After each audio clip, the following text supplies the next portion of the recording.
Well, hello, everyone. My name is Barbara Ryan, and I've got the good fortune of moderating this panel today. So, welcome to GIS strategic planning for state and local governments. Say we had several hundred people registered for this event, and it looks like we've got close to 275 online right now. So it would help the speakers immensely if you could answer a poll that we'll put up that will give us a little information about demographics for you, both sectorally, what type of organization do you work for, and also geographically, where are you located?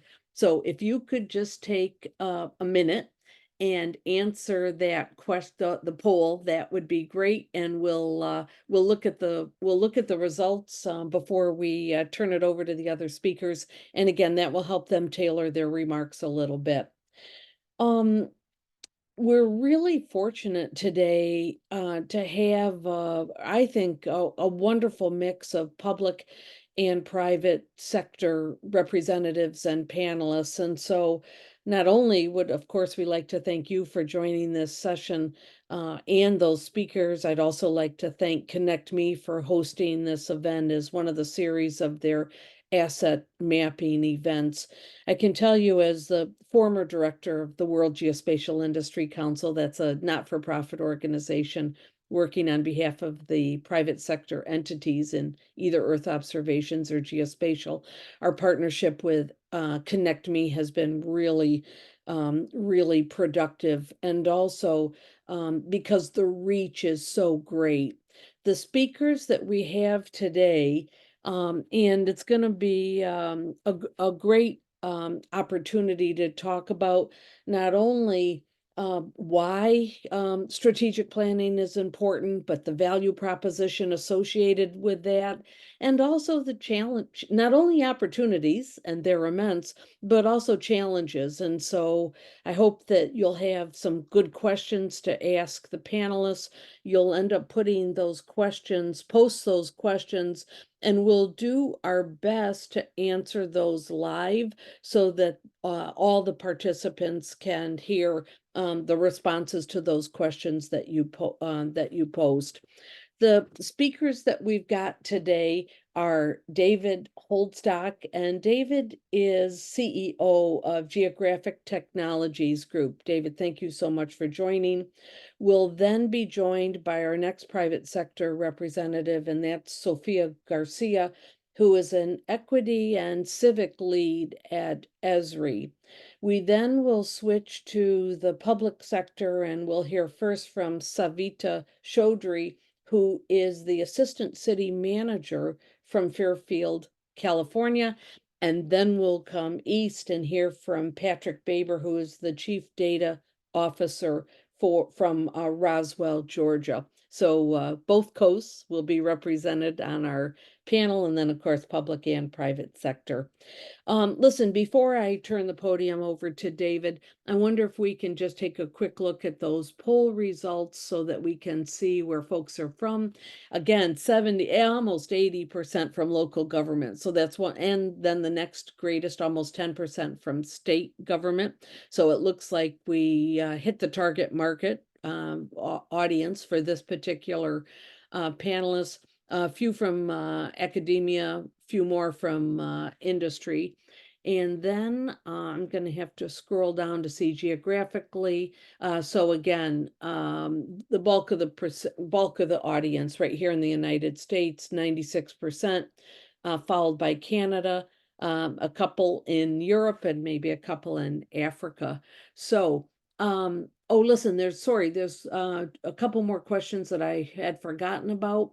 In which sector do you work? So 28%, almost 30% land and public administration, another 30% in public works and utilities, followed by transportation uh, and economic development and finance. And I'm happy to see at least some representative from the economic development and budget sector, because some of the speakers will talk about the costs associated with doing a strategic plan and then the benefits that were accrued back to the city or state government for doing that. And then lastly, we'll look at what size or cities, municipality do you come from? And it looks about 40% under 25,000 people. The next largest was, so kind of a bimodal distribution, almost 30% over 100,000 people, and then split at 20%, 25 to 50, and 50 to 100. So again, biggest group under 25,000 people, next largest over 100,000 people. So thank you so much for joining. I'm going to go back off camera and mute, and David, we'll turn it over to you. Thank you very much, everyone. Barbara, thank you very much indeed. I do appreciate it. As my PowerPoint presentation is about to come up, I just want to let you know, my name is David Holdstock. I'm CEO of Geographic Technologies Group. Today's title is Why Develop a GIS Strategic Plan? But really, when you think about it, I probably should rephrase that and say, why invest the time, the money, the energy, and the enthusiasm in developing a GIS strategic plan? And the answer we can see today is because I think most of the people on the call today, your role is delivering geospatial services and solutions that shape the future of government. So in a way, I can't underestimate how important the strategic plan is. If, you know, a goal without a plan is just a wish. So, you know, we've got a lot of territory to cover in the next 15 to 20 minutes. So if we go to the next slide, I want you to know my background a little bit. Written a couple of books, but I essentially have developed over 300 GIS strategic plans in North America and around the world. And I've been doing that for about 28 years now. So, and it's been most enjoyable because of the outcomes, because what a strategic plan will do for an organization, whether you do it yourself or whether you pay someone to do it, it's absolutely essential to put that roadmap in place. If we go to the next slide, I'm going to do a couple of things here. I want to give you the foundation of strategic planning. That will be the introduction. Then I'll talk about the 10 mission critical reasons to invest, and we'll go through from analysis all the way to the future. So let's just talk a little bit about strategic planning and the components. So next slide, please. This slide is important because everybody watching, you're probably, you know, working within a GIS program.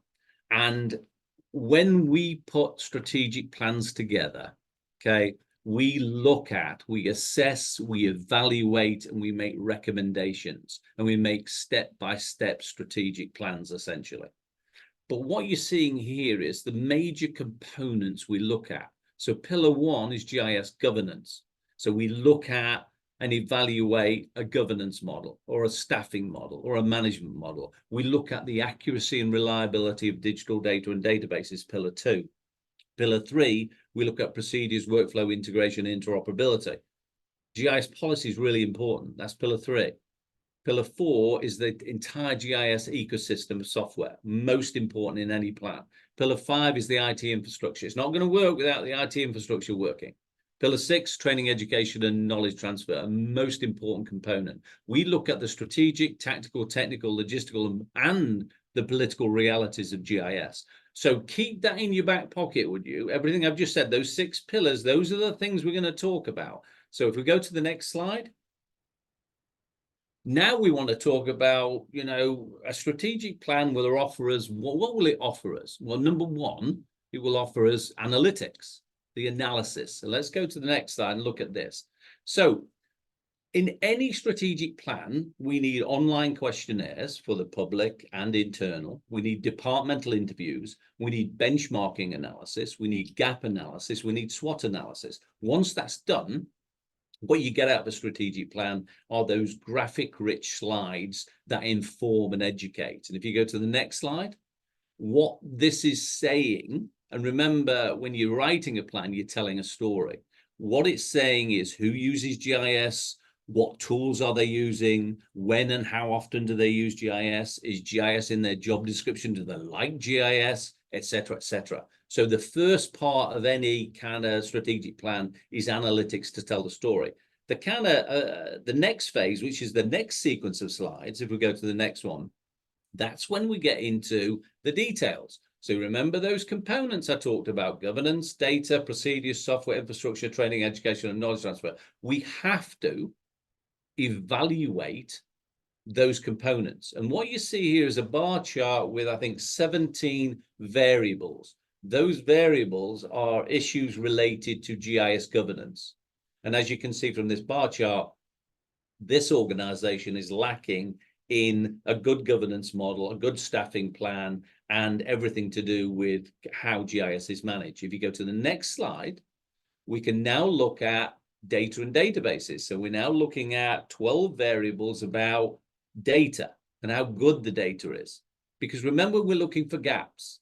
We're looking for gaps and opportunities and weaknesses. So it's challenges, barriers, pitfalls, anything to do with that. What you can see here doesn't look too all bad. If we go to the next slide, when we look at GIS policy and we look at procedures and workflow and integration, there's some opportunity.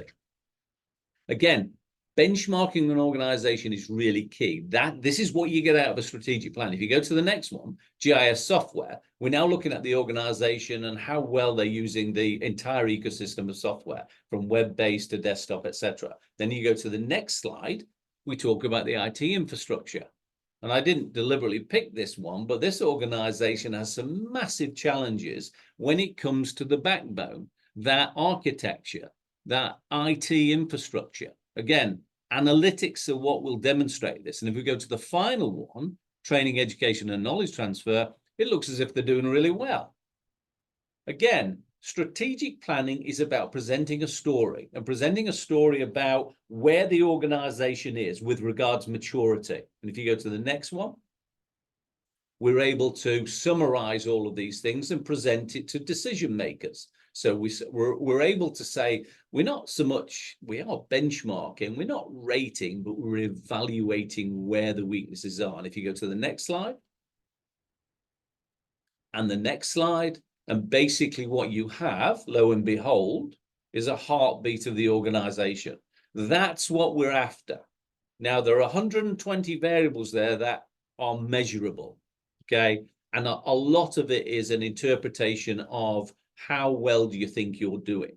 But that's the type of thing, it's important. It's really important because we want to know how mature the organization is. Are they adopting GIS? Are they operational? Are they strategic? Are they enterprise? Or are they pioneering? So if you go to the next slide. So that's analytics. Now, secondly, what do you get out of a strategic plan? Architecture. So if you're at the next slide, please. We're really looking at, we have to look at, remember, the plan assesses, evaluates, and makes recommendations about hardware, about software, about data, about people. If you go to the next slide, we're really documenting network architecture. We're talking about cloud architecture. We're talking about enterprise architecture, database administration. Today, Azure is a major player. Amazon Web Services are a major player. So the architecture is really important. And the IT infrastructure. We get that wrong, we're in a bit of a pickle. But if you look at how we're using it from the field to the office to field, remote, where is it being stored, who's storing it, database structure, and everything. So if we go to the next slide, that was architecture, big one. Let's look at number 3. What do we get out of a strategic plan? A vision. Now, here's the issue with developing a vision. If we go to the next slide. The vision is important for any organization, okay? Vision, goals, and objectives. And we've written lots of GIS vision, goals, and objectives. Now, if you go to the next slide, what we see there is the fact the major weakness, and I want everybody listening today to be cognizant of the fact that you don't go in and develop a vision, goals, and objectives for GIS in isolation. You develop a vision, goals, and objectives for geospatial technology as aligned with the vision, goals, and objectives of the organization. So when an organization says our goal is to feel safe and secure, well, then the GIS goals should be all about mapping patterns of crime or public safety. What if the second one was earn a good living? Maybe GIS should be focused on economic development, move around that community. Maybe GIS should be focused on a lot of transportation. Your goals should be transportation and demographic information, and so on. So my point is that align your GIS goal, technical goals and objectives with the vision of the organization. We'll go to the next slide. Governance. So one of the key things you must demand out of a strategic plan is a description. If you go to the next slide, please, a full description of how the governance model will work. Now, Patrick will be talking about this in about 30 minutes or so, but we need to understand. So if we go to the next slide, I want you to know that over the years, over the last 30, 40 years, the management of GIS has changed significantly from decentralized to centralized to hybrid. We're in a hybrid mode. And the reason I show you that is a strategic plan should document, should detail, and should describe how the governance model will work, how the management plan will work. And there's a lot of moving parts to that, but it's really important to consider service level agreements, to consider external data sharing agreements, how that works internally and externally. Regionalization of GIS is kicking in at the moment. So this is really important to get right your own governance model. If we go to the next slide. Best practices. This is a bit of a throwaway line, but it's really important. What you should get out of a strategic plan is best practices. And if we go to the next slide. This is no more, but I say no more, it's massive, really. It's GIS policy. It's GIS standard operating procedures. It's workflows, it's protocols, it's guidelines, it's technical specifications, especially when it comes to lifestyle practices and the digital data management. So in terms of that policy, it's really important to get right and make sure it's a component of your strategic plan. Without it, we're in a pickle. Now, remember, this is a bit of a trend these days. This is what's now taking off around North America, really. Organizations are looking for more tighter policy and better standard operating procedures and workflows. Can we go to the next slide?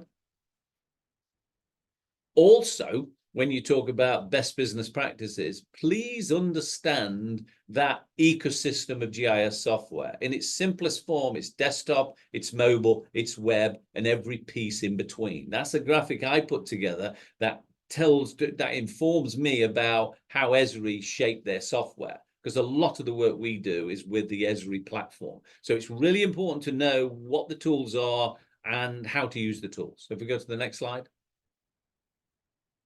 Value. One of the key things that is essential in a strategic plan, if you go to the next slide, it is that value proposition. Now, over the years, we've talked about cost benefit analysis, we've talked about return on investment analysis, we've talked about all sorts of things. In this day and age, I'm talking about, if you go to the next slide, business realization or benefit realization planning, which I think is really important. That's where, when you write the plan, you must back it up. Because remember, I'm in front of elected officials and I must say, why are we doing this GIS? What's in the plan? Well, it's saving lives. It's improving data accuracy. It's providing data to regulators. It's responding more quicker to citizen requests. It's improving citizen access to government. It's improved information processing. So there is a value proposition that is absolutely essential to document and present. And if you go to the next slide. This is a conversation I had actually with the town of Windsor in California. I remember when we were doing this, it was fun because we started talking about the benefits and we got into what was it doing? Improved information retrieval. Great. It was offering us real-time information. It was innovative thinking and better decision making, reliable record keeping, real-time dashboard analytics, streamlining processes, improved navigation and location awareness, pattern and predictive analysis, and proactive management. So it's easy to have the conversation and it's easy to document it. That will be the backbone of any strategic plan, and I'll explain why in a minute. If you go to the next slide. So funding, let's talk about funding. Okay, in a plan, you can't just expect a strategic plan to say, here you go, this is it, do this, do this. Somehow, funding is going to be an issue. And at some stage, everybody on the call is going to go in front of a council, a commission, or a group of people like this who are saying why, how, and what. This is where you have to be able to sell GIS to local government. You've got to talk about the value of GIS. You've got to talk about the technical side of it and the benefits. You've got to talk about the social equity. You've got to talk about the demographics. You've got to talk about asset management. You've got to talk about all the benefits. And it's really important to think this is where you're going to be when it comes to asking for funding. Asking for funding will only be secured if you hand a document that's ratified. These are the people that are going to ratify it. The only way you're going to get these people to ratify it is if you convince them. And each of these people have different interests, from utilities to social equity to emergency response. So think about that. And that's what GIS will do. If you go to the next one. Strategy. Obviously, in a strategic plan, the strategic side of it, but it's more than strategic. We've got to look at the strategic side of everything, you know, the big picture. We've got to build an enterprise solution that influences everybody. It's got to be sustainable, and you've got to maintain it, and you've got to nourish it. It's got to be scalable, as I mentioned before, from internet to intranet to web-based solutions to handheld devices to from out in the field to in the office, and then it's got to be enduring. It's got to be long-lasting and permanent. That's what strategic plan, that's the message you've got to send, is that it's strategic in nature, enterprise, sustainable, scalable, and enduring. Go to the next slide, please. This is important, and I think Savita is going to talk a little bit about this. But when we talk about strategy, we talk about strategic outcomes. This is a laundry list you should all have in your back pocket. What does GIS do? Well, it's going to make us a stronger organization, more resilient. It's going to save money. It's going to make a greener community. It's empower stakeholders, cleaner community. This is a close cousin to the value proposition, but it's strategic outcomes. You must have strategic outcomes in any strategic plan. So you do the analysis, the end solution has to have strategic outcomes that have a value proposition to the organization. You go to the next one, please. Grants. I put this one in because I think it's really invaluable. One, if you go to the next slide, one key thing, no pun intended here, one key thing is the fact that if you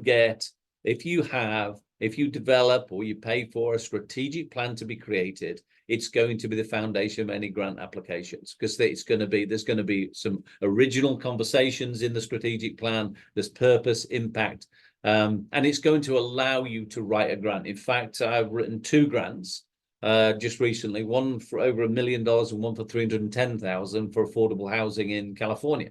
So I know it works, and it came on the back of a strategic plan. Make a note. Your strategic plan should have enough information in where you can just pull it out and apply for grants. If you go to the next one, please. And then future. So what does the future hold? And basically, any plan has to talk about innovation and what's happening. Now, what one could say basically that 3D, 4D is around the corner. Well, I believe it is around the corner. So over the next 10 to 15 years, you're going to see us moving from that 2D world to a 3D world. But also, economic development solutions, I think, are really big. They're going to continue to be big, because economic development solutions looks at the business. It looks at demographics. ArcGIS Urban is an example. ArcGIS Hub is enormous. Crowdsourcing is still in place. Open data, transparent government. If you go to the next slide. 3D, 4D, business applications, BIM, again, has surfaced. It's there. It's part of the future. Story maps are all very much part of the future. If you go to the next slide. Then real-time data analytics, advanced real-time predictive analytics, system interoperability and integration. That's an enormous system. Integration is everything. GIS should be a system of systems. It integrates with all of your different solutions in your organization. And of course, there's indoor mapping. That was just a few. If you go to the next slide. let's conclude. And I'm really pleased. I think I'm on time, which is great. So everybody listening, there is a compelling argument for developing a plan of action, a geospatial, a GIS strategic plan, because that plan will, once ratified, will be your literal Bible for the next few years. And I recommend you do a 3 to 5 year strategic plan. What you do is 3 phases. Phase 1 is more of a needs assessment. That's where you do an analysis, a gap analysis. You talk to everybody. Consensus building is important. And then you look at the needs. You ask, and you're working for all the stakeholders. Remember, stakeholders are internal and it's the public. Public engagement and public involvement is the wave of the future with regards to strategic planning. Phase 2 is you build a system design, a conceptual system design. And then phase 3, you put an implementation to plan together. Then you get it ratified. And I say business plan because you're ratifying something that would be impossible not to ratify because the value is incredible. Okay. Thank you very much indeed for that, for allowing me to give that 15 minutes. I'm going to go over to a very talented person, Sophia Garcia from Esri. Hi, David. Thank you so much for that presentation and for that wealth of knowledge on how to develop a strategic plan and some examples. So as David said, my name is Sophia Garcia. I am the Equity and Civic Nonprofit lead here at Esri. And so I've been at Esri for a little over a year now, but I have a background in working with grassroots nonprofits. I've done state and local government work. And then I also did a huge stint in local redistricting. So I'm here to talk about kind of expanding on what David said, but we are going to talk about what does strategic plans look like specifically with an equity lens. And so we're going to have 4 steps and some examples. So as David mentioned, Esri, we are Environmental Systems Research Institute. We are a software mapping company, but really our mission here at Esri is to empower our customers and users to use the geographic approach in their organization. And so we have a long history of working with nonprofits, with conservations, but also with state and local government folks. So I bet a lot of people here on this call are our users. And so we're very happy to be here to work with you. So there is an Esri team member for every customer and account. And so if you have any questions or would be like to be connected with your Esri team member, please let me know in the chat, and I'll also be sharing my information. So a little bit of Esri by the numbers. As I said, we are a large global organization.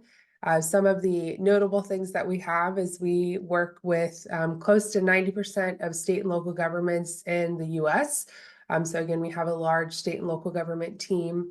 We also have a large business partner team. So we have business partners that we work with that are in specific sectors. And the other thing that we have is we have a nonprofit program. So that's been going for about 10 years now. And with that nonprofit program, if you are a certified 501c3 nonprofit, you get our licensing for a deeply discounted rate. And so we're so proud and excited to have all the organizations and customers that we work with, and to continue just the great work that you all are doing in your organization.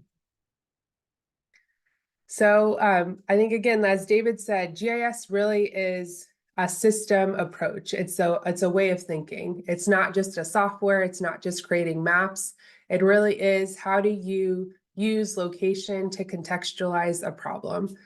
When you're able to map out your information as a starting point, it's a really great way to look at what you're dealing with and then be able to, again, create your strategic plan to kind of use that systems thinking approach. So we don't want people just to think of it as a static map, but really as a system that is dynamic, that is in real time, that can be updated and changed as you are moving through with your organization. And of course, we have a number of products and softwares that you can utilize, but really we want to kind of contextualize GIS as not just a software, but really an entire system, a way of thinking and approaching your work to problem solve what you're doing. So again, like I said, I'm here to talk about strategic planning, but specifically with an equity lens. And so I believe that all of us can incorporate equity into our work and into our planning as we're moving forward. So I think quite a few people may be familiar with this graphic here, but we just want to help contextualize what we're doing. What does equity mean? What's the difference between equality, equity, and justice? So equality is really about dividing resources equally. So thinking of everyone on the same playing field, everyone gets resources equally. But we know that in our society, in our community, that we don't all start at the same footing. And so we aim really towards equity. And equity is about realizing that we all have factors that are different among ourselves. That may be our socioeconomic status, our education status, what race we are. And so really is acknowledging those differences in our community and then looking at what we can do to make sure that our communities that need the most resources, our undeserved communities, or really kind of looking at what are the socioeconomic factors in your specific jurisdiction where people need the most help and the most work. And justice is really about long-term equity. So it's looking at the system as a whole, and it's looking at how can we look at all of our systems, all of our practices to make sure that we are aiming towards the work of equity. So for my presentation, we're going to talk through 4 steps. So this is a high-level kind of abstract presentation, but we also have a number of customer examples that we're going to walk you through this equity strategic planning with an equity lens. So the first step is to understand your community. So we're going to kind of look at what does that mean? How do you start your equity strategic plan with your community? I think, again, as David said, we're seeing a lot of uptick of public engagement, of community engagement. So we want to incorporate that. We want to highlight that and really see that as a huge asset for the work that you're going to do moving forward. Step 2 is to build a strategic plan. So how do you kind of use that location strategy as a core tenet of what you're doing? The third is to operationalize your work. So how are you incorporating equity and strategy within all of the work that every staff member is doing? And then finally, measuring your impact. So how are we having that feedback loop of transparency? Before we start, I just, again, want to contextualize and say that equity is something that all of us can do across industry. We have a number of customer examples that we're going to present in this presentation, but also nationally and globally. So we have examples of energy equity with Dominion Energy, public safety with what the city of Berkeley is doing, and they helped create the police transparency tool and solution that we have. Transportation equity we're seeing is really huge in this space. There's the Justice 40 initiative that we've been partnered with.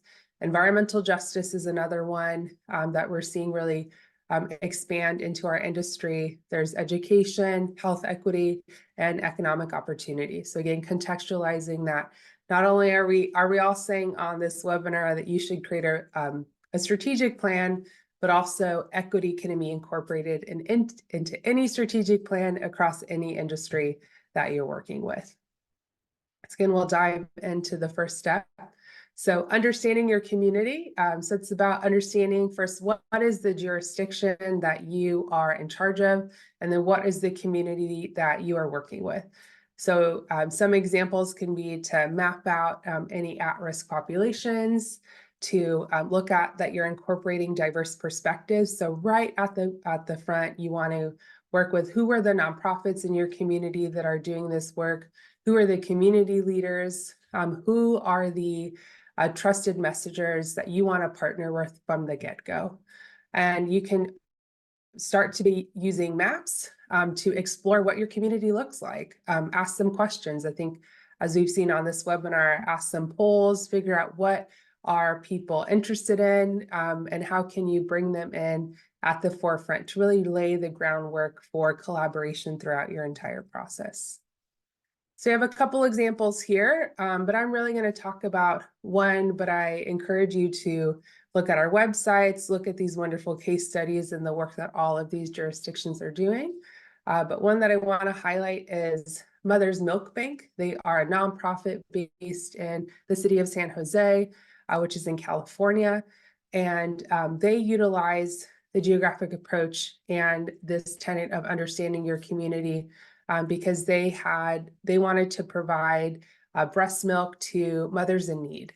So they used GIS to map out where were mothers creating an abundance of breast milk and how could they give that to other mothers who were in need. And so within their specific region. So they used GIS and dashboards to analyze who were their donors and who were the people in need to prioritize where to put that breast milk. And I think that's just a wonderful example and maybe something that not all of us are thinking about, but it's a great example of understanding what's your jurisdiction, who you can help, and understanding the need in your specific community. Again, we have Centera Healthcare, City of Austin, and Chicago Regional Transportation Authority that also have wonderful examples in this specific tenet. So step 2 is to create a location-based strategy. So now that you understand and are exploring information in your specific community, you'll start to see specific areas of a region that maybe need more investment, need more resources. And again, how are you going to understand that we all have a limited budget, right? So how do we allocate those resources to areas that are in need that we can justify within our specific budget? So that's about creating a location-based strategy. So you want to collect and analyze information across departments. So again, with that system thinking, how do we utilize GIS in a way where it's a system approach for working together? And you want to also lean on the experts across your departments and across your organization to promote different equity perspectives. And here is you can begin to integrate data from any business systems that you have and to begin establishing who are those folks who are going to help be those end-all decision makers. So some of the examples we have here, again, it's ranging across from state and local governments, nonprofits, health. And then what I'm going to talk about on this webinar is the Indian Health Service in Navajo Nation. So this is one of our customers as well. And they utilize GIS and the location approach to identify locations where there were greater water access was needed. And so they were able to map out all of the water services in their area to identify who was in need of greater services and how could they allocate those resources to those particular areas. Again, thinking of limited time, limited budget, how do we allocate our resources in a way that is transparent, where we can show where the decision came from, and then also in an equitable way, who needs those resources the most. So they were able to utilize the map to identify which areas were in need of those water resources. Again, here we have the Centinela Regional Council, the IFF and Greater Milwaukee Foundation, and Puerto Rico Department of Health also have wonderful examples in this space about creating a location-based strategy. Our third tenet is to operationalize your plan. So now you understand your community, you're working with nonprofits, you're working with community organizations, you've identified what areas in your specific jurisdiction are in need of the most assistance. And now it's time to operationalize your plan. So to work with what's the staff going to do? Who are the people along the line who need to change their workflows, need to update their workflows? And again, who's that a decision maker that needs to sign off on everything? So how do you begin to look at solutions that you can implement across your department, begin to develop benchmarks and utilize indexes, and really empower your staff through this tools and analysis. So taking it from the abstract to the actual, how do we work this within our new work and our feedback loop? So some examples we have here are Placer County, California, State of Montana Department of Natural Resources, Dominion Energy, and San Francisco Municipal Transportation Agency. Again, a breadth of examples across industry. But right now I'm going to talk a little bit more about Dominion Energy Virginia. So they are a key player in the energy space in Virginia. and they developed a service restoration plan based on demographic and socioeconomic factors. So when a power outage happens within their jurisdiction and area, they don't just equally turn on energy based on just population. They look at who are the folks that are most in need based on socioeconomic factors, based on age, based on a set of variables to turn on the energy for folks who are most in need. So those who are the elderly, those who maybe are on medical, need more assistance, and then they slowly turn the energy on for other folks who can maybe wait a couple hours. And so this is a way, and they have a longer video online that they presented at our FedUC conference, where they really you can see the visual and get more information on this. But this one is a really wonderful example of how to operationalize a plan and a strategy into your work. So they have a dashboard that they use that is real time. They have departments that are set up, and they have a set policy to work from. So our final step in our kind of how do you incorporate equity into your strategic plan is to measure your impact. So again, I think David talked a little bit about this in his presentation, but how do you have that feedback loop? How do you look at your plan, have it be cyclical, and how do you really incorporate feedback in real time and also make sure that your plan is transparent? So thinking through how do you monitor your conditions in real time, incorporate new information that's available. So plan isn't static, right? It's dynamic. It should be changed if there are new ideas, new thoughts that come forward. And so really kind of looking through how do you not see this as the end, but really as another step in the process. And if you need to update your plan or incorporate new information, you can definitely do that. So the example that I'm going to talk a little bit more about here is the City of Berkeley, California Police Department. So the City of Berkeley, their police department, they helped Esri create the police transparency tool. So again, we have that information on our website, but they wanted to look at how do they not only make their police stops more transparent, but they have a specific task force at the Berkeley PD where they incorporate mental health professionals and social workers on a hotline. And so they wanted to see how should they increase the budget of that specific task force. And so they went to using GIS, and they put all this information is available online. And so they mapped out what was the frequency of calls for that specific task force in order to see if they could increase the budget for that task force. There's also a new California law specific to police departments that they utilize the police transparency tool, to be able to update and monitor their work. And so that is a dynamic map. It's something that they've incorporated feedback from the community and that they're measuring their impact, not only in real time, but continuing to get information from the community. So we've gone through a number of customer examples and just wanted to share this slide of different Esri products and solutions that can help you along your way as you are developing your strategic plan. So we have, for Understand Your Community, story maps and the Living Atlas, with have a breadth of data that are available to all customers. For location strategy, of course, we have ArcGIS Online and other ArcGIS solutions. To operationalize your work, we have a new version of the social equity analysis solution that is coming out, or that has come out in fall 2023. And then to measure your impact, of course, we're all very familiar with dashboards and ArcGIS field maps. So there's just a breadth of solutions, data, and information that are available. And so I want to just say thank you for having me. And if you want any more information on this topic, we have a strategic plan brochure.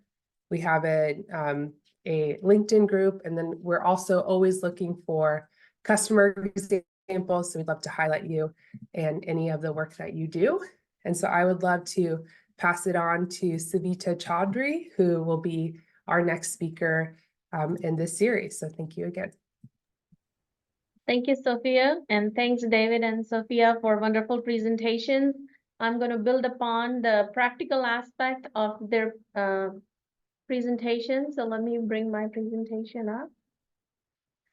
Just a little bit background about myself. I have about 20 plus years of experience in both private and public sector, and I'm currently the Assistant City Manager and Director of IT for City of Fairfield.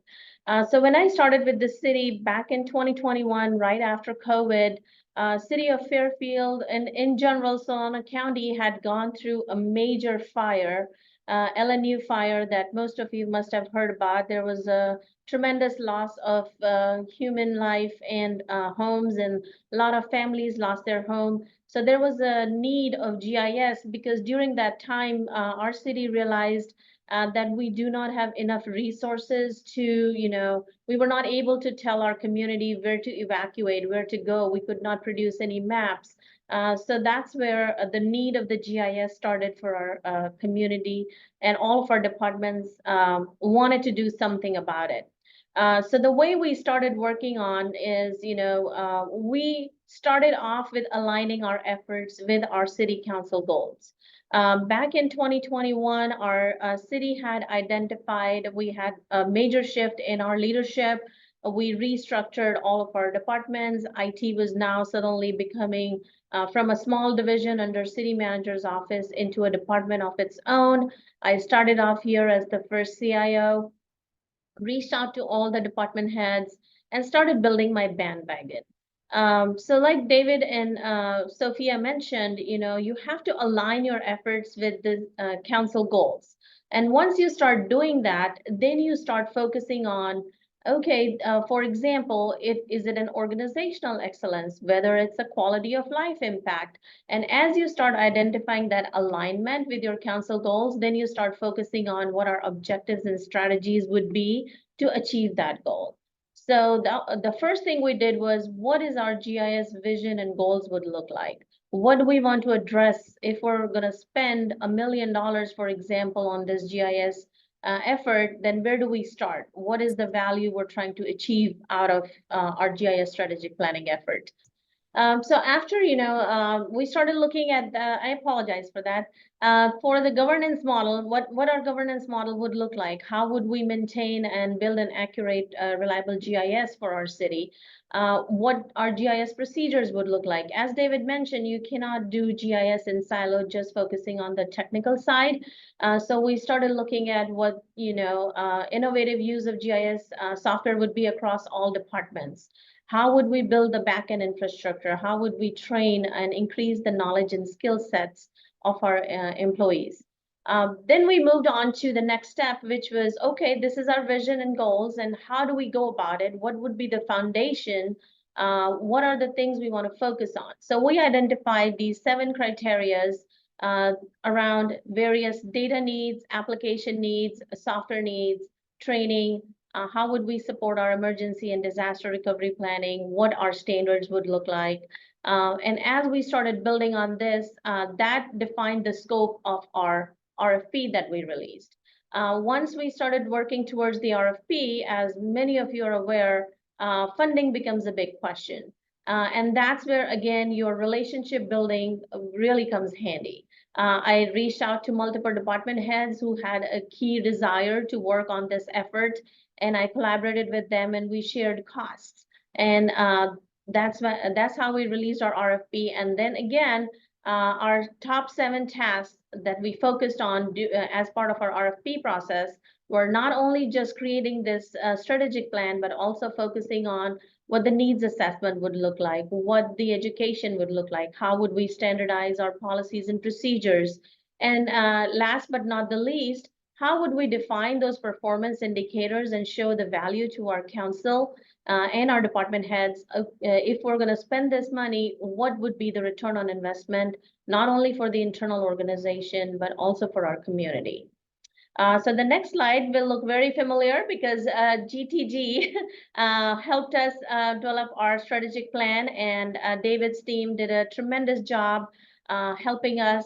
We did the gap analysis and identified about 105 of the 120 variables he mentioned in his slide deck, and we reviewed what are the gaps. So you can see our infrastructure was pretty good, but at the same time, there was a need on improving our software. It was, a couple of versions behind.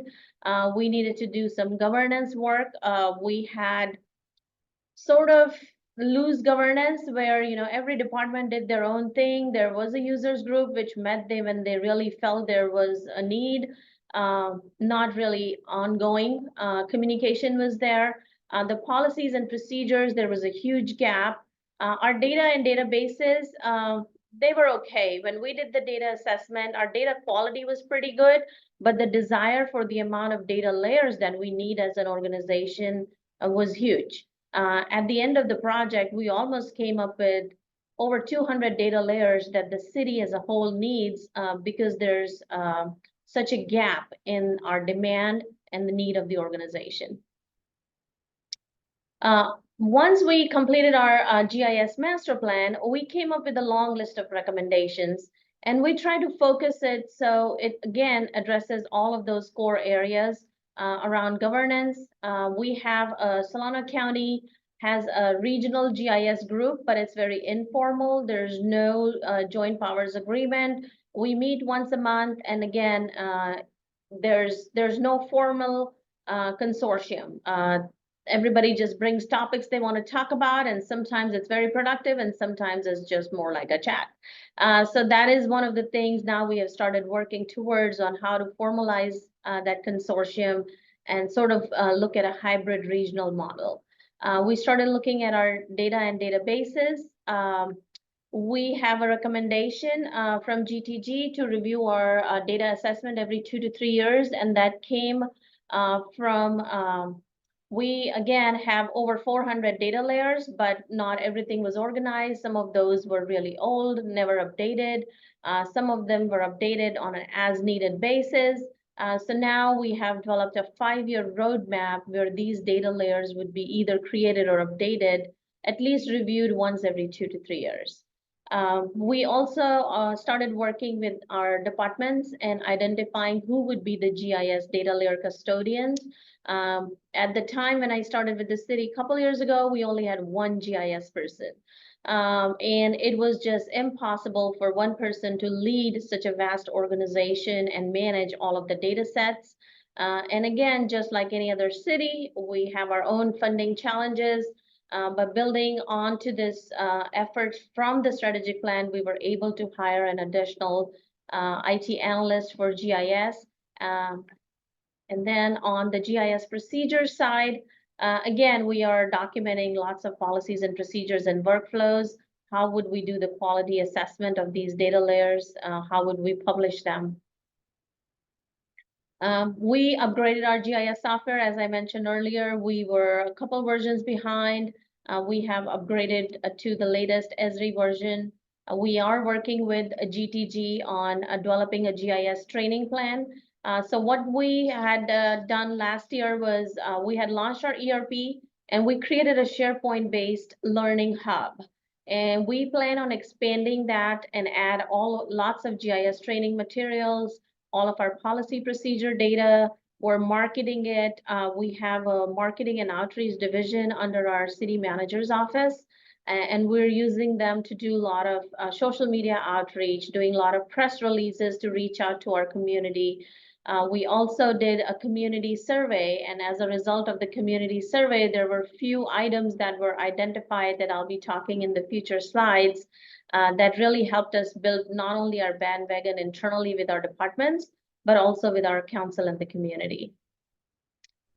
So we, once the strategic plan was identified, now we started looking at what is the value proposition, how are we going to relate this information of the location intelligence and communicate to the council what the ROI would look like. What would be the efficient, so for example, the 6 bullet points that are listed here were the ones we started focusing on. Efficient asset management, which was really critical for our public works department. Again, improving planning and design, which was a big need from our planning and development activities. from our community development and economic development departments.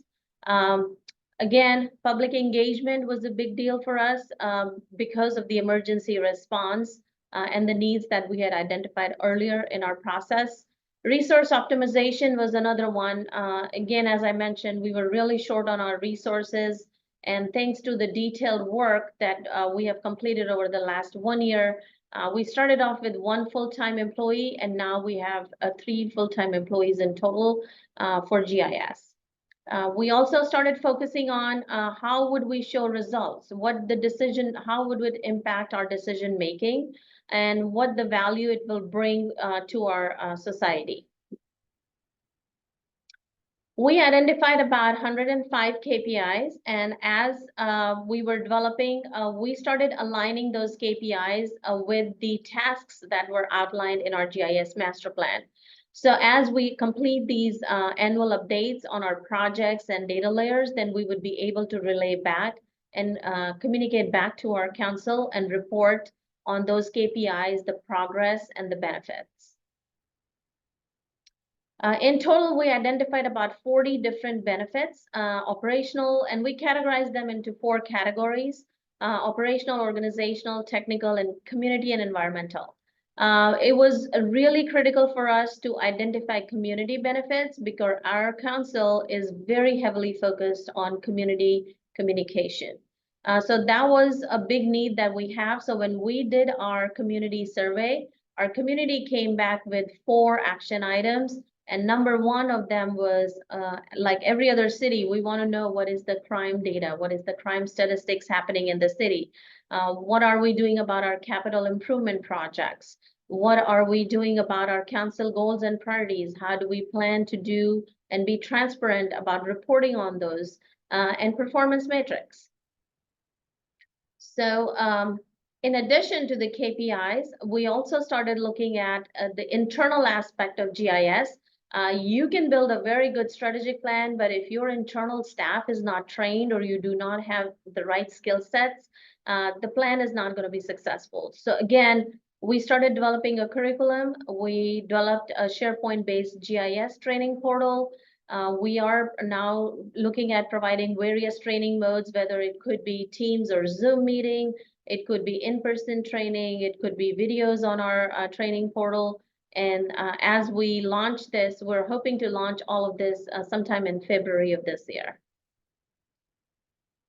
These are some of the story maps that we used as our quick wins. And I have links in there. Feel free, once you get the access to the PowerPoint later on, you can go and click through these.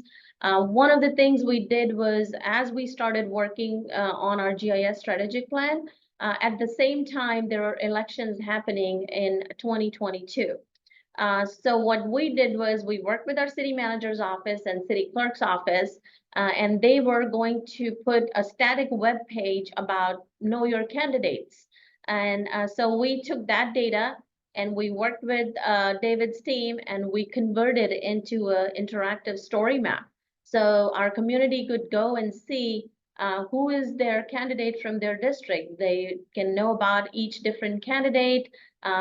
Their candidate statement was listed there, a little bit profile of the candidates was identified. And that really garnered a lot of interest from council because 2 of our council members were new. Our mayor, who was a council member, was running for mayor's election. So suddenly it got a lot of attention from our council. And the minute the election was over, we shifted it and we converted that same story map into Get to Know Your City Council. That was our biggest first win. Then we started launching with some of our critical projects, a story map. During the process, while we were spending all this time in developing our GIS strategic plan, we started looking at, as David mentioned, the council is a key in approving your funding at the end. So we started looking at which council member is interested in which area. We started picking one item for each of them. And we created a public service policed beat map. We created the REAP program that is listed here. Downtown revitalization is very heavily focused on economic development incentives. During all of this time, we had a landslide between City of Benicia and Fairfield, where one of the main water lines was broken. So the Lopes Road landslide, that story map really helped us connect with not only with council, but also with our community. We have a before and after slide, and then you can see what the progress on that project is happening, because as the water was shut off, it really impacted our community. Again, you can go and look into these story maps and find more details there. The second thing we did was we started looking at how can we create that value of this GIS master plan for our community and the council. And we started aligning all of our efforts, all of our projects that were listed with these transparency efforts that our city was leaning towards. We also tied it back to our survey results from our community, which really wanted to see the transparency around council goals and priorities, as well as capital improvement project dashboard. So we worked, Esri has a wonderful template on CIP projects, and we leveraged that. We worked with GTG team, and then we recently launched CIP projects dashboard. We have over 142 projects that are to be scheduled over the next 5 years, and community can go in now in live, review the status of each of those projects. And we plan on updating that on a quarterly basis. So all of this effort that we did around quick wins of story maps, these dashboards, when we went to council, our project plan was instantly approved along with the funding. We got over $1 million for over the next 5 years approved by the council. Last weekend, we actually had our council retreat, and we presented the next phase of our GIS strategic plan. And these are some of the approved initiatives that were approved as part of the council retreat, because they were just impressed by all the work that was done. They could relate to it. They could see the value it was bringing to the community and our internal organization. They could see how we would be able, for example, one of our council members is really into parks and sports and soccer complexes.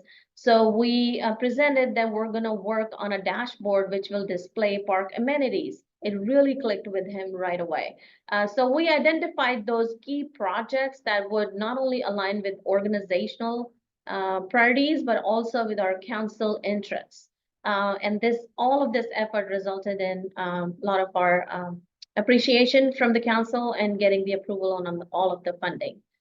So that is my wrap up of the presentation. And if you want to reach me, I know there will be Q&A later on, but that is my email address, and I will be more than willing to share any other backgrounds or any additional information that you have on any of the projects.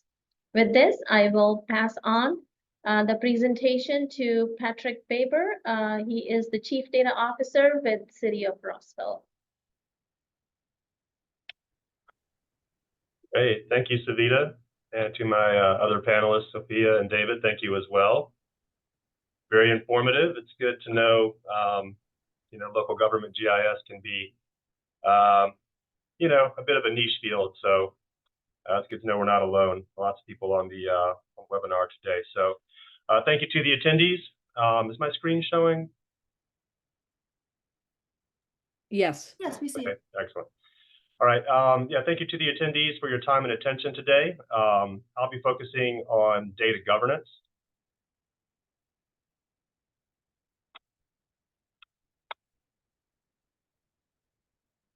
My name is Patrick Baber. I'm the Chief Data Officer for the City of Roswell, Georgia. I always add Georgia afterward to disassociate from our more famous Roswell to the west.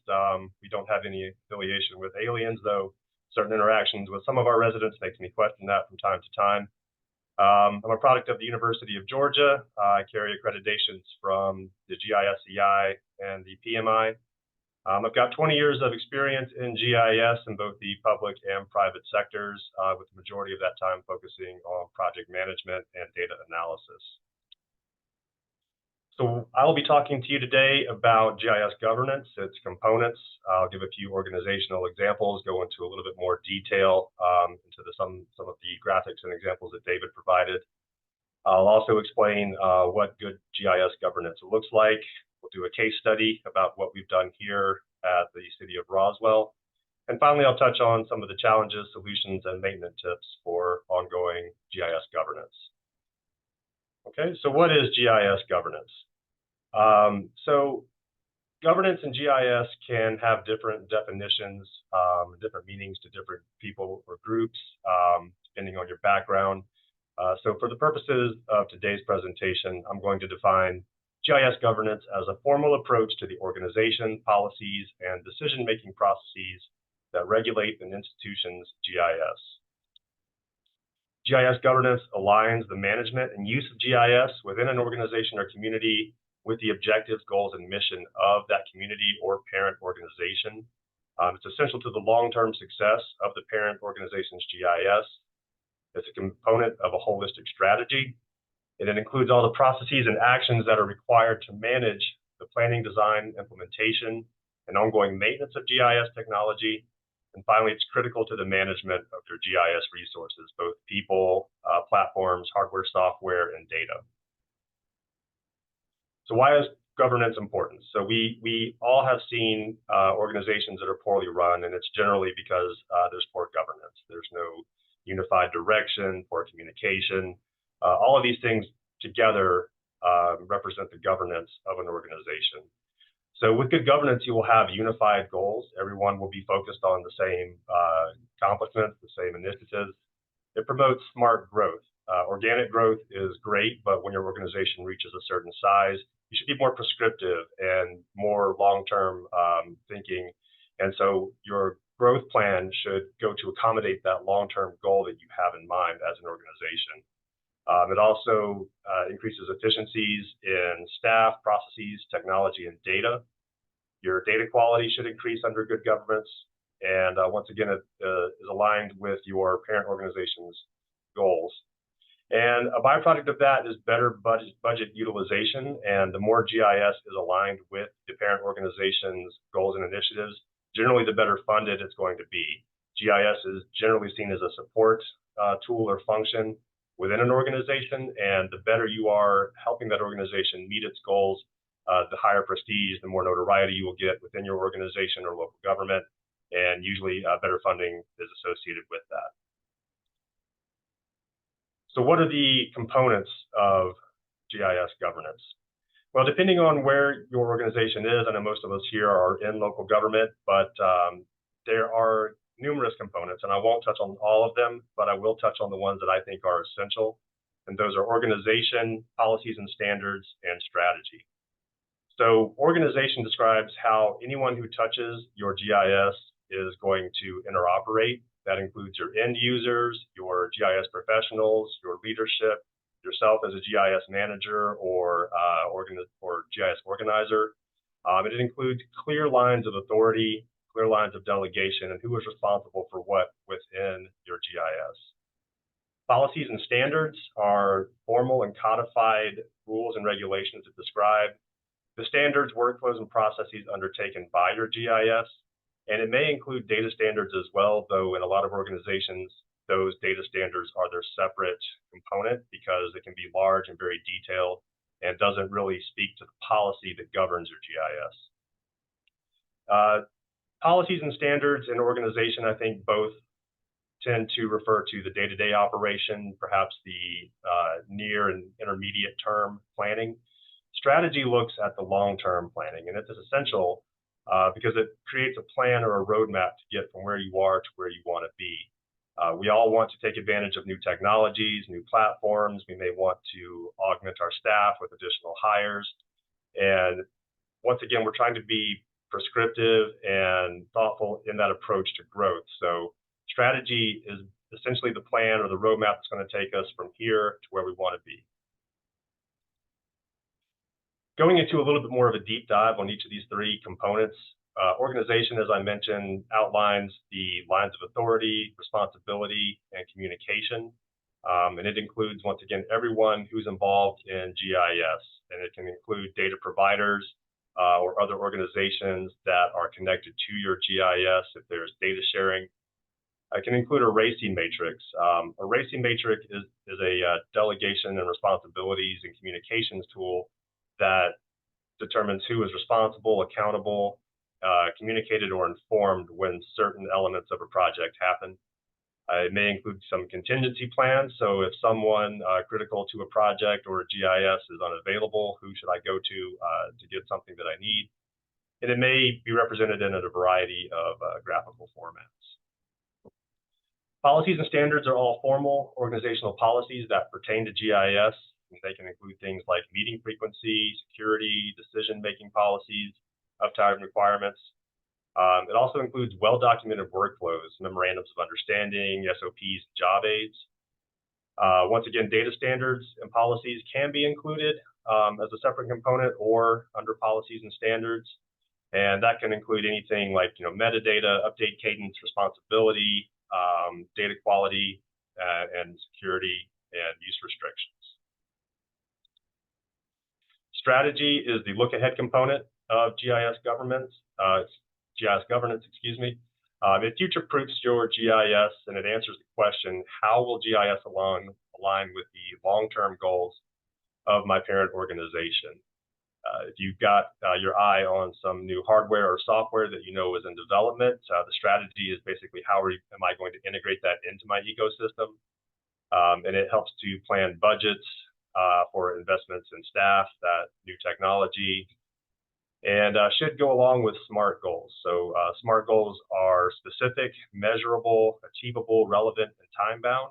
If you have things that you want to accomplish, you need to be able to check a box in each of those letters in order for it to be a good goal, and that usually goes over well with your budget approval staff. Some other components involve engagement, QA/QC, security, return on investment, and platform, which again includes your software, hardware, data, any security that you may have. When it comes to ROI, it's important for us in the local government sphere to understand that not all returns are strictly monetary. They can be increased data quality, better use of time. So one of the tools we have deployed here saved one of our crews an average of 8 hours per day. So essentially that crew received an extra member by use of GIS. And so when I calculate ROI, I'm not just looking at dollars, I'm also looking at time that it saves, better transparency, easier access to our data, ease of use for our end users. There's a lot of different metrics you can qualify and quantify when you are doing ROI, and it's important to keep that in mind. So I want to get into some organizational examples of GIS governance. Some of these graphics will look familiar to you from David's presentation.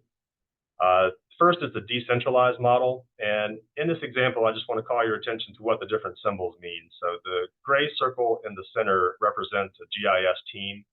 The blue circles are departments, divisions, or business units. So for local government, this could be your Department of Transportation, your Environmental Public Works, police, etc. And the orange circles represent individual GIS staff members. I consider decentralized as early growth or organic growth because this is generally how GIS starts within a local government.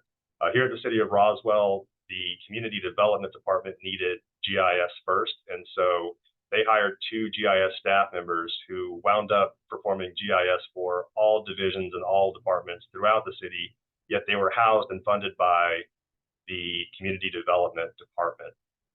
So it's easy to grow, it's easy to develop organically using a decentralized model. It needs little to govern, which in the context of this presentation might be a con, but if you don't have the resources to provide governance and oversight to GIS currently, then the decentralized model would be a good option for you. The direct supervision and engagement with end users are also pros because those staff are embedded in their relevant departments, and so those lines of responsibility and communication are very clear. Here at the city of Roswell, our staff are sometimes placed in the suites surrounded by the department that they're working for. That responsiveness obviously is going to be top-notch when you're working on site with your end users, and it's good for smaller organizations.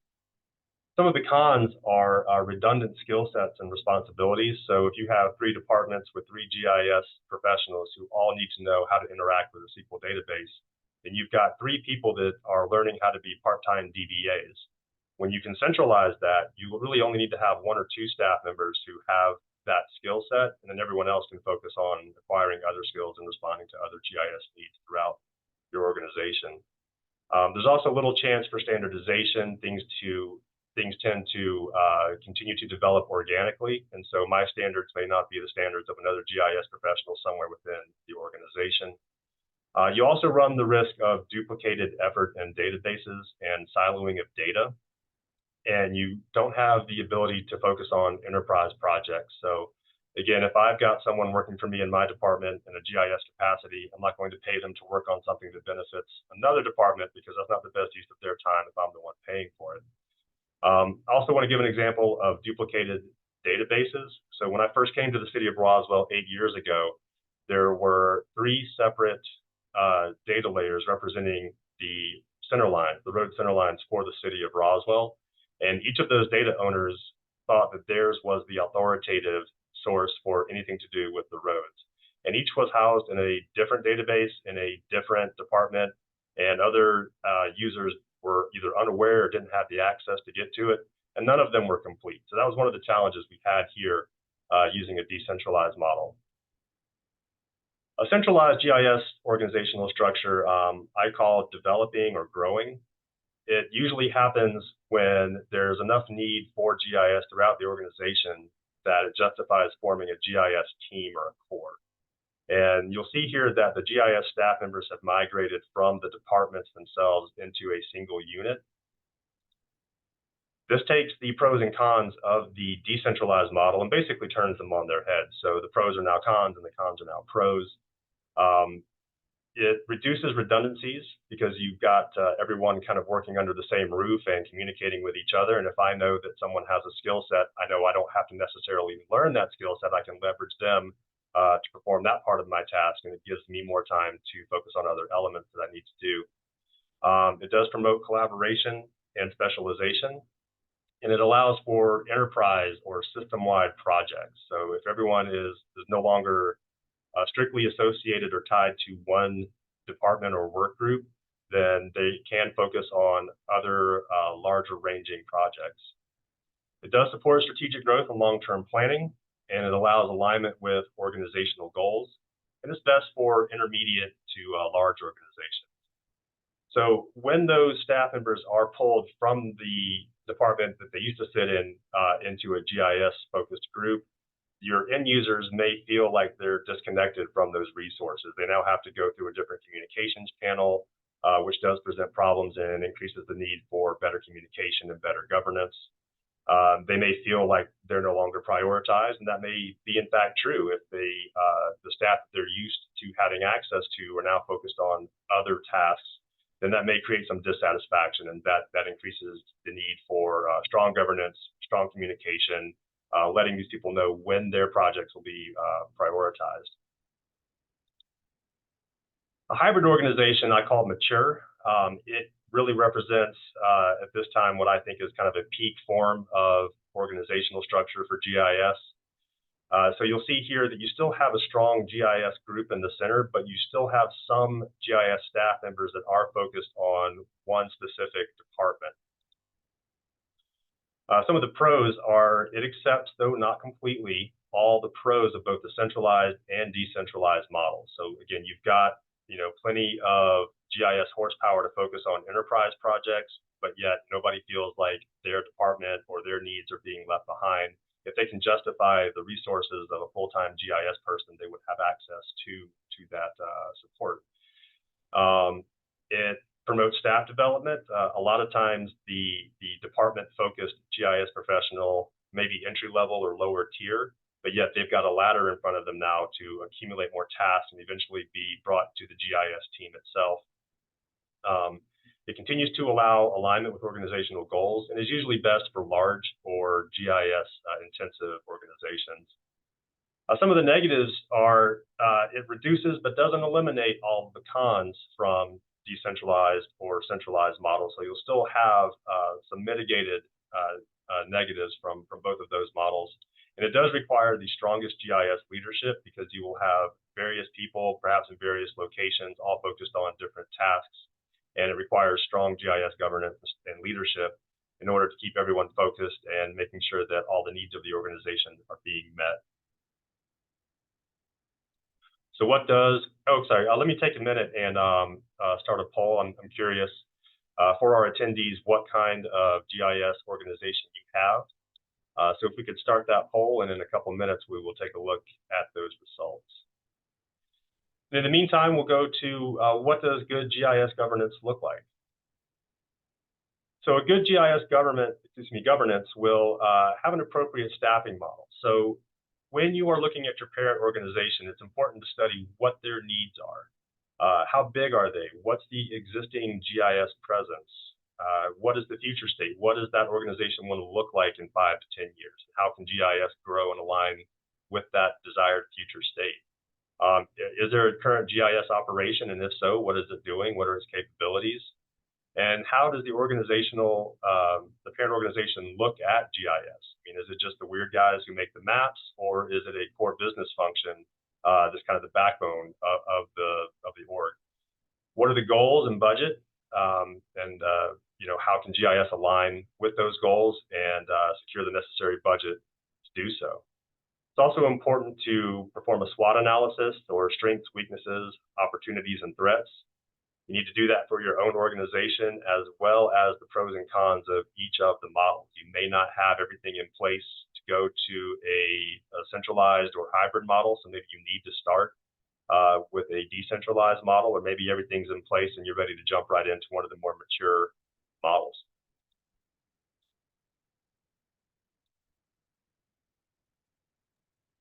Patrick, would you like me to pop that poll up while you're at it?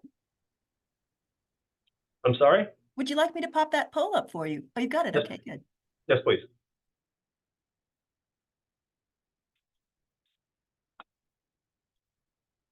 A good GIS governance also supports the parent organization's goals. Since GIS is typically used as a support tool, it's important to understand what those goals are and how you can align GIS to support them. It's essential to do so because, again, if you're not supporting the organization's goals, then the role within the organization for GIS will be marginalized or eliminated outright. And understanding how GIS can assist the parent organization will result in additional budget and growth of GIS. Finally, monitoring and reporting ROI is really important, and keep in mind that not all ROI is going to be monetary. Finally, good GIS government has good transparent documentation, and some examples here are the goals, vision, and mission, not just of the parent organization, but of GIS. For the city of Roswell, our GIS mission is to make city of Roswell more transparent as a local government and more efficient as an organization. And so using that kind of governs and dictates what we do in order to support the city itself. Any agreements, memorandums of understanding, lines of communication, policies, procedures, regulations, any data quality standards, all of this needs to be documented. And this helps not only keep the focus of the GIS staff and the GIS organization, but it also makes onboarding easier. And if someone has to fill in a pinch, they can grab these guides and understand what they need to do during their fill-in period. Some best practices for documentation. It should be kept up to date. I know that I'm guilty of creating a great document and understanding that as things change, I should go back at some point and update that document. But then when it's needed several years down the road, dusting it off and finding that several things are no longer relevant. Maybe some of the workflows can't be performed using the newest technology. And so keeping that document up to date isn't sexy or fun, but it is essential for great GIS governance. And finally, don't keep that knowledge suppressed. It should be open and available for everyone. Again, it makes onboarding easier, and it keeps everyone on the same page. So did we have the results of the poll?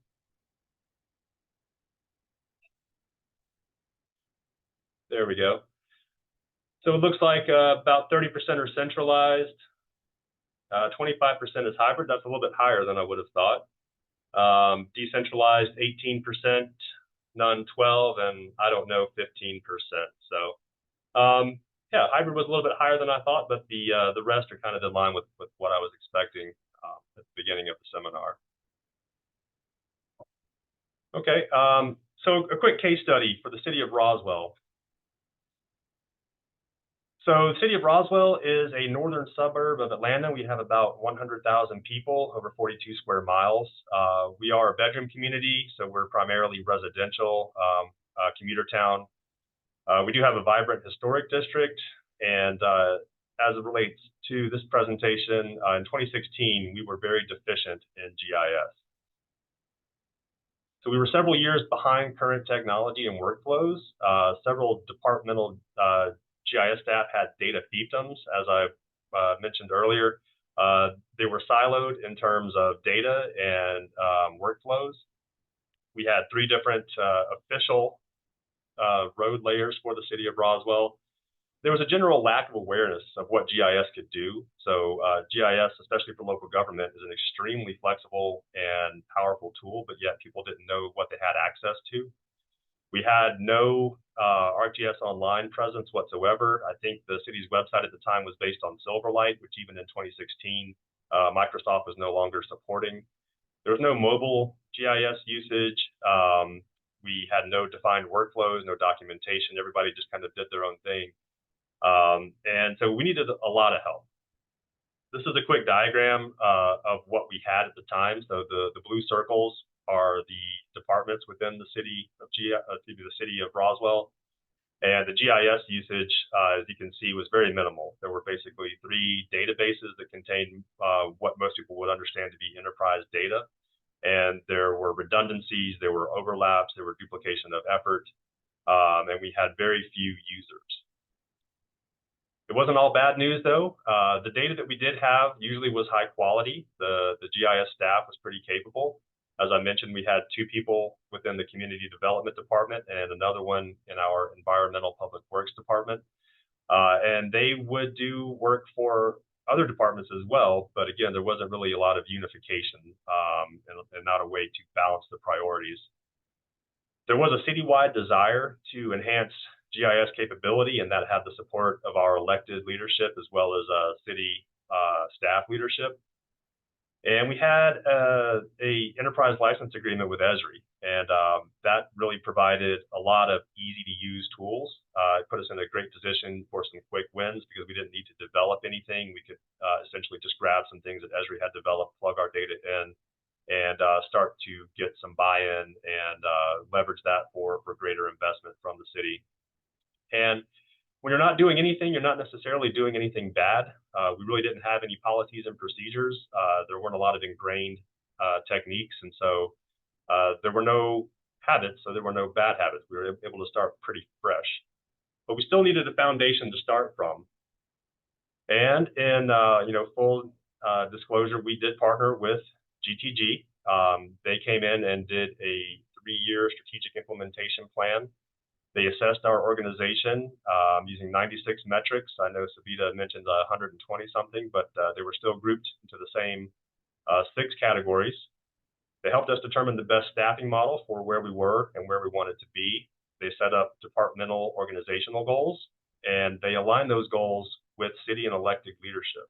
So what our elected officials wanted to see, what the city needed, they were able to provide a roadmap for us to get to what the city leadership expected with these departmental goals and the tools and applications that would be developed. So really, this is where we took our first steps toward GIS governance from a fairly deficient GIS organization.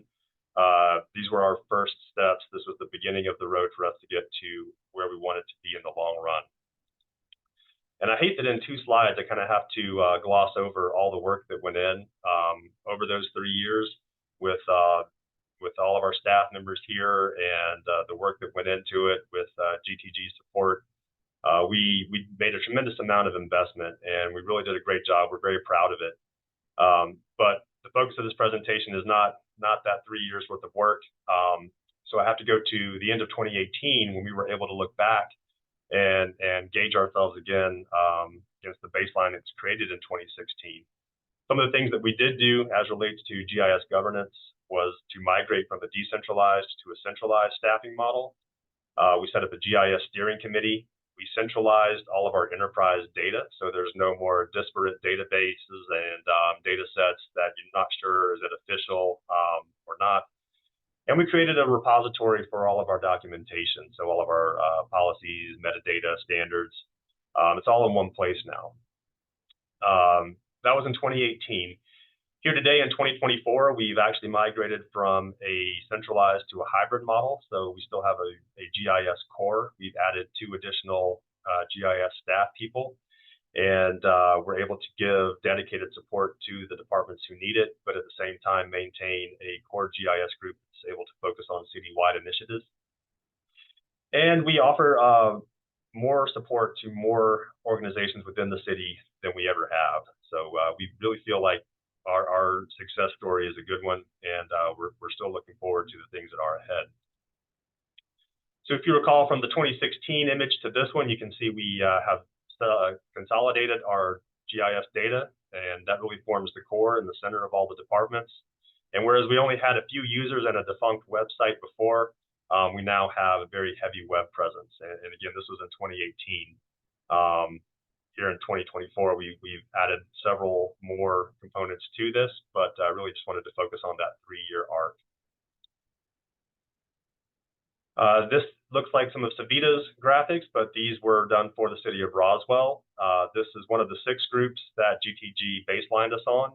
You can see the dark blue was our initial assessment, and the lighter blue shades were where we were at the end of the 3-year period. So we didn't meet all the goals, but we feel like we did a tremendous amount of work, and we're very, very pleased with the progress that was made.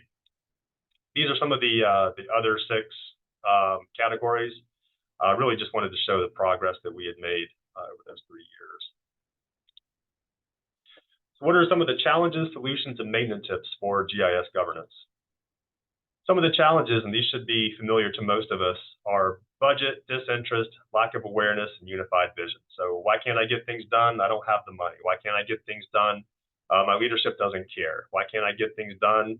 Because there's really not a unified goal. There's really no single direction that the organization wants to move in. So as a GIS professional and one who promotes GIS governance, what can I do to meet some of these challenges?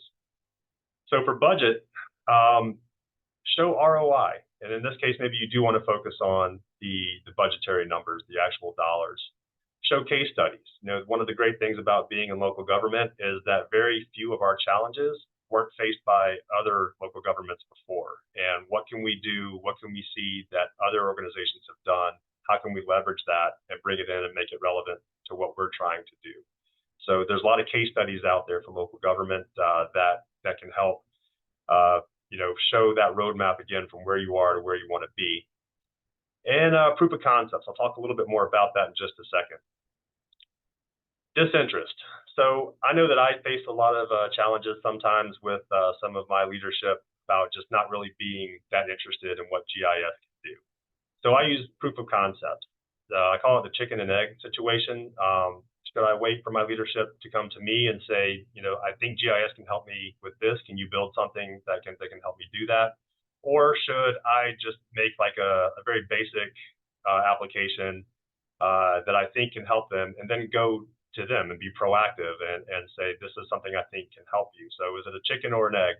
And I found here at the city of Roswell that it's best that I see something that I know might help one of my departments or team here within the city of Roswell. Go ahead and build something basic, show that it works, get that proof of concept established, take it to them and say, hey, this is what we can do. Do you see any opportunity here for us to pursue this further? Again, find success stories. Nobody has been the first person to try to tackle the problems that face most local governments. So find someone who's done it before and done it well. Understand that success story and leverage it with your decision-making staff within your organization. And find ways to connect. Understand what motivates your leadership. And once you understand that, make your pitch relevant to them. Lack of awareness. If you've got the resources, I found that lunch and learns are a great way to do outreach. Everyone wants food. So If you can do a lunch and learn, if you've got the resources to do that, it's a great tool to spread awareness of what GIS can do. Demonstration, sometimes you may just catch somebody at their desk for 30 minutes. You can explain to them or show them a demo or something like that, and just do general outreach. And finally, a unified vision. I have found that when I have leadership that seems to be moving in different directions, it's best just to get them all in the same room and say, hey, this is what I'm understanding. I think that we may not have a single unified vision here. What can we do to align what we're all trying to do and make it relevant and use GIS to support the road to those goals? Finally, once you've gotten to a point where you believe that you have GIS governance in a good spot, what do you do? One of my favorite quotes is that the race for excellence has no finish line. As soon as you think you're on top, the goalposts are going to move and things change. Technology is always evolving. So you have to constantly invest in improvement. You have to constantly invest in understanding, what the newest technologies are, databases and data accessibility come and go. You always want to be sure that you're using the latest and greatest that you have access to.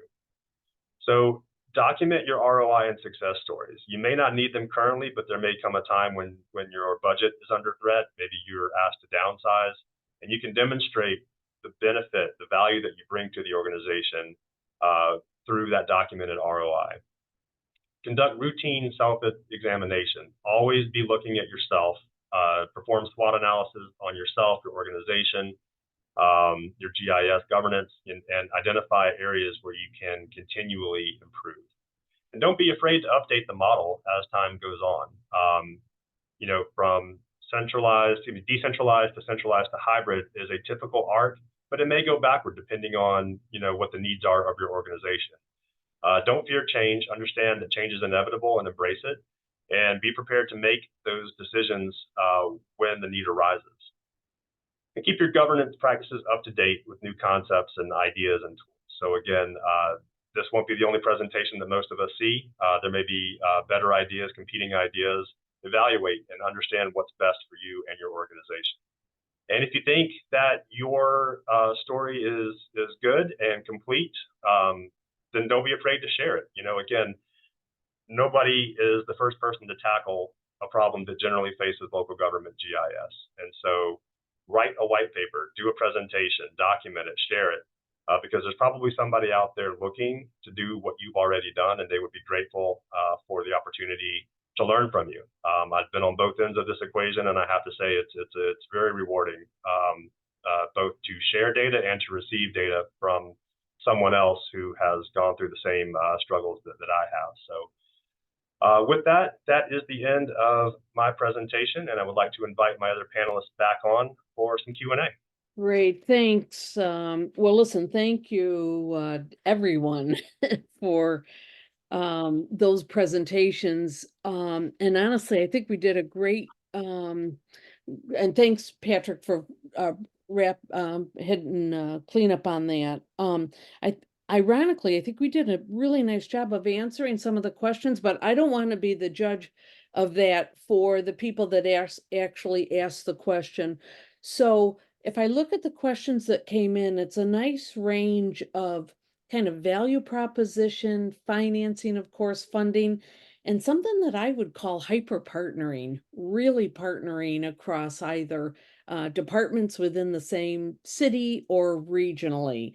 And my guess is they're probably all linked. Let me ask the questions. I'll given the time, let me give them all to you, because even though I may ask one of you to weigh in on a specific question, some of the other ones may want to weigh in on the same point. So let's try that approach. First of all, Thad Dimkowski asked a couple things, largely how to convey the non-tangible returns and value of GIS if you're having to compete with other investments that actually can show tangible returns. So I think certainly Sophia may want to answer that, but David, maybe you want to weigh in on that as well. Let me jump in there. So, okay, go right ahead. Okay. So let's try and answer that question. The first thing is to avoid comparing intangible benefits to tangible benefits. That's the first thing, because GIS has so many tangible benefits. But if we are looking at the intangible benefits of GIS, we're looking at a good feeling in the organization. We're looking at improved team building. We're looking at improved collaboration. And we're looking at much more of a regional mindset. They're the intangibles.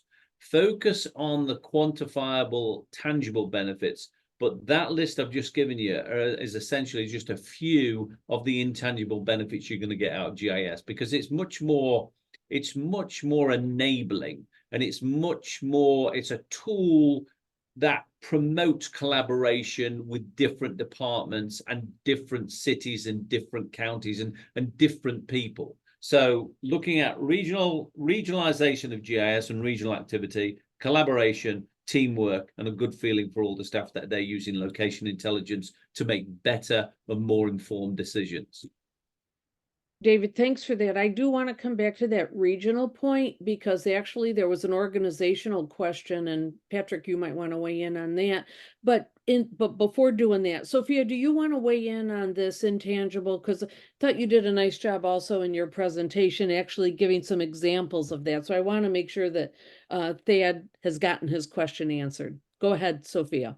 Wonderful. Yeah, I think what we get questions a lot, or what we see here at Esri in our work, is a lot of organizations just don't understand that you can utilize GIS for. I think one of the really wonderful first steps to do, if you have folks who are on the fence, just practically, I think story maps were mentioned quite a bit. Savita showed quite a few on them. And I think there's just a number of Esri products that can showcase you how to utilize GIS in a way that makes sense for your community. So I would say look at story maps for a wonderful way just to map out what your reach is, what you're doing as an organization. And then also we have a product called Business Analyst, which allows you to, in a couple seconds, be able to see just where your community is, understand what it is. So I think it's more of people don't really understand what GIS is, what the systems are, and how a map can just begin to help them to make a more data-driven decision. So that kind of answers it a little bit, I think. Thanks, Sophia. Let's come back to this point that David raised about regional aspects. But Patrick, I'll go to you, because Jean Barrera asked about organizational models, and you did a great job, by the way, on pros and cons of all of those. I thought one point he was specifically making was for regional strategic plans and maybe regional levels of government versus, one city that all the funding is coming from one place. So David, Patrick, any views on organizational models in a regional context? Do you want to go, Patrick, or do you want me to start it? No, David, I think you're better positioned to answer that. But to the previous question, I would add, it is very challenging to try to quantify qualitative data. If that's what you're trying to accomplish. One thing that we did here was we looked at call volume. So if people were calling in to get a certain piece of data, then we tried to make that accessible. Transparency is not something that's very easily quantified, but we took all of the calls we got and found that they were, most of them were focused on maybe one of 5 different questions. And we built a GIS application that answered those 5 questions. And then we recorded the call volume again. And so we tried to use a quantitative way to measure qualitative data, the qualitative being how transparent we were, the quantitative being, how many times did a resident have to call and, sit on hold and go through a phone tree to get their information, rather than quickly accessing it on a website. So that was my 2 cents for the previous question. David, I'll let you answer the current question. Yeah, thanks, Patrick. You may be able to help me with this as well. But the question came in from a gentleman by the name of Jean Barrera. Jean teaches at Stanislaus University and works at Merced counties.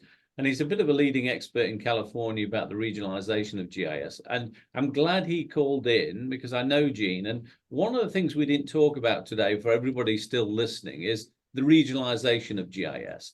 a regional GIS strategic plan is a trend for the future, and it's happening now. I'm working on two of them now. I didn't want to get into it today just because it's kind of a unique conversation, the regionalization of GIS and why it's important. But when you think about it, there has never been a more important kind of issue to wrestle with, and that is the regional kind of nature of GIS and having a regional consortium style model put in place, because there's opportunities for a collaborative model, a kind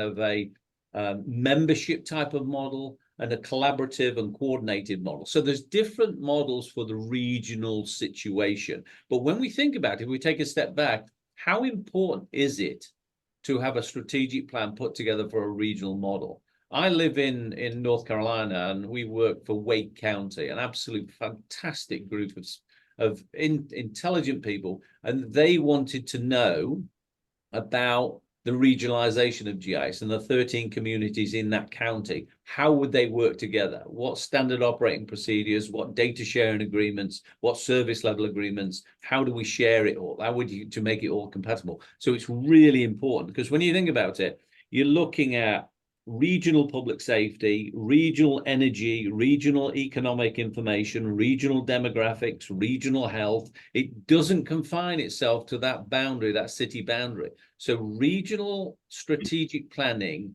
is becoming more and more important. And I apologize for everybody, we didn't talk about it in depth. Patrick mentioned it, I mentioned it, but that's maybe for another webinar, because it is exciting and it's very different.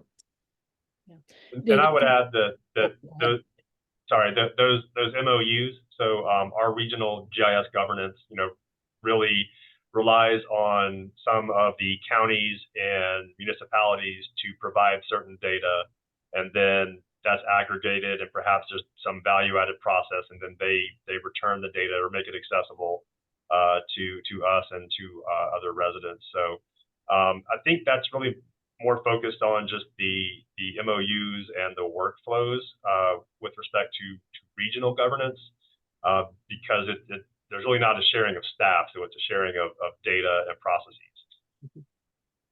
One thing I wanted to say as well, Barbara, it was interesting when the question came up.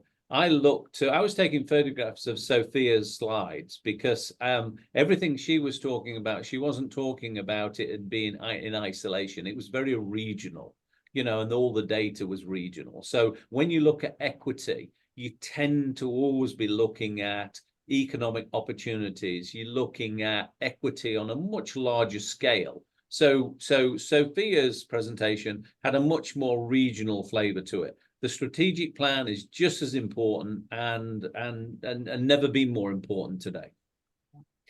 And the slides will be available. A couple questions came into that effect too. So, but you guys, let's drill down on this a little bit, this evolution of regional strategic planning, because one of the questions from Rick Zylstra was that he gave some statistics in his question about just the number of communities that are less than 5,000 people, and half of those are less than 500 people. So is regional strategic planning the answer to the resource constraints that some of these very, very small communities have? Less than 500 people? What is their option? So that's one question. And there was also a very specific part of his question, which is I guess for anybody to answer, but certainly for Sophia, because he's going to want to know about the low cost options that Esri may have for some of those very small communities. And then maybe to David or Patrick, are there other sources in addition to Esri if Sophia can't come back with a really low number? So let's do the tangible part. Let's do the bigger part about what are small communities, what are their options, not just for software, but for a more integrated regional approach. And then lastly, I think that we'll weave into the last thread, which is this hyper partnering. How can you start working with other entities, whether they are the social service entities that Sophia mentioned in her presentation, or other communities that might form this regional approach. So anybody jump in where you want to jump in. I'll kick off. So my first job 20 years ago was working for, in the state of Georgia, what's called a regional commission. I've heard them called COGS, or councils of government, in other states. And if I recall correctly, essentially it was, you know, usually smaller communities, more rural communities would contribute, you know, a small amount of money that was collected in order to secure resources that any of them probably could not afford individually. So economic development, GIS, you know, a few other services were added. And so I'm not sure where you live, but you may want to look into something like a regional commission or a council of government. And you know, Sophia, forgive me, but there are no-cost GIS options. QGIS being, I think, kind of the industry leader for open source GIS software.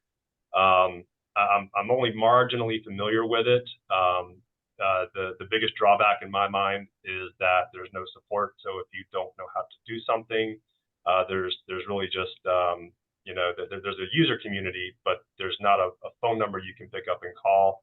And then applications development, online presences, things like that, the other tools that Esri had. I'm not aware that QGIS provides those. I mean, I can.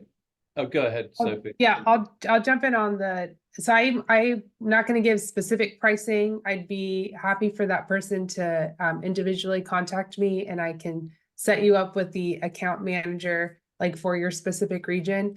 But we do have different pricing for smaller governments.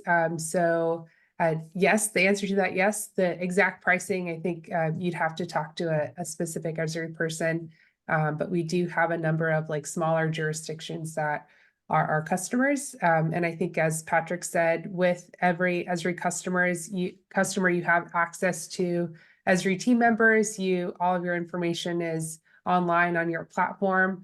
And I think it allows for sharing and collaboration to be a little easier when you're using the Esri suite.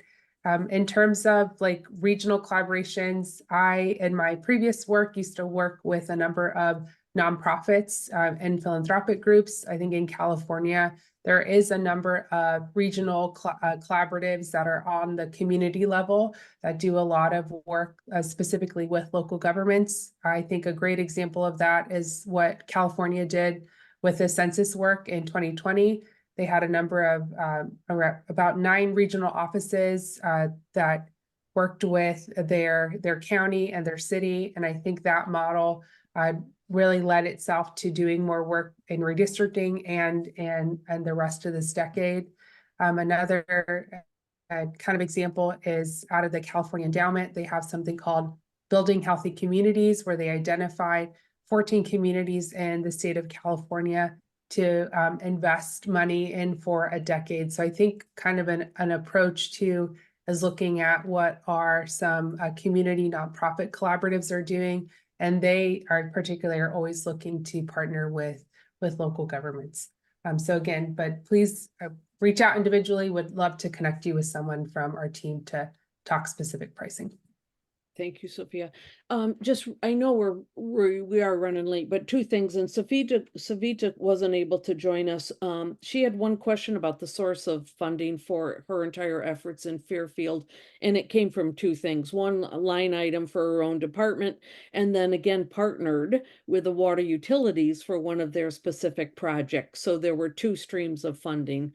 You guys, there was one other thing, and it was in Garcia Thota mentioned this.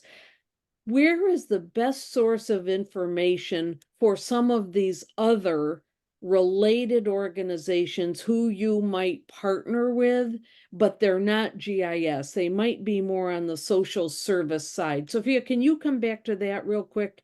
If I don't think you touched on that. I apologize if you did.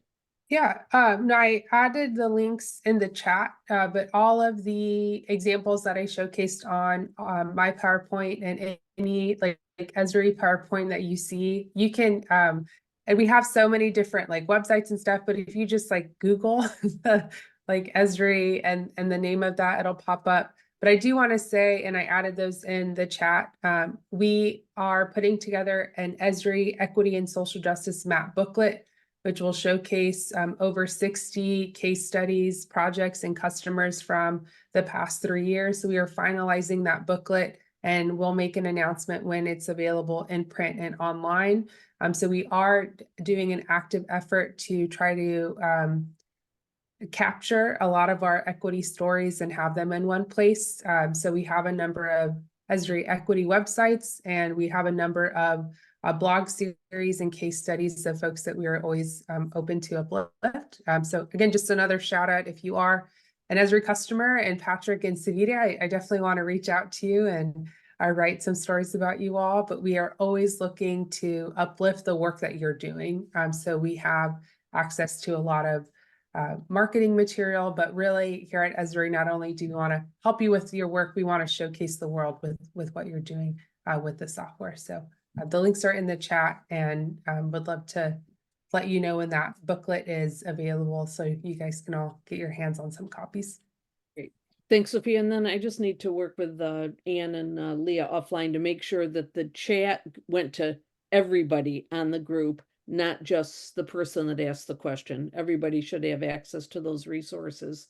You guys, thanks. Patrick, I'll go to you first, and then David, I'll let you clean up if there are any closing remarks that you guys would like to say on either any of the questions that were asked, any and or any closing remarks. Patrick.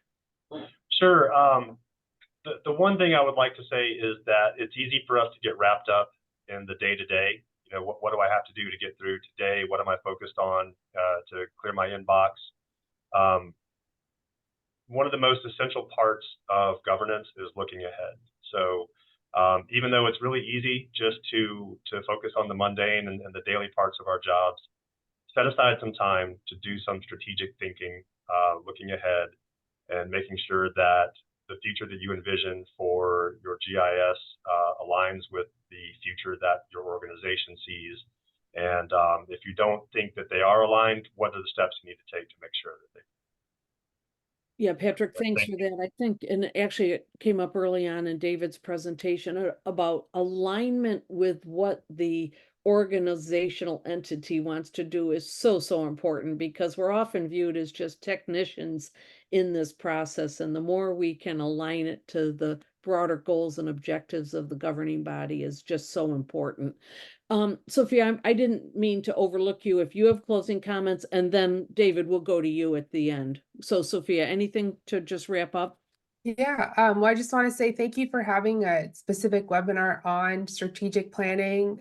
I think folks had a lot of great examples here, but I think the thing I would like to uplift is during your strategic plan, don't leave equity as an afterthought.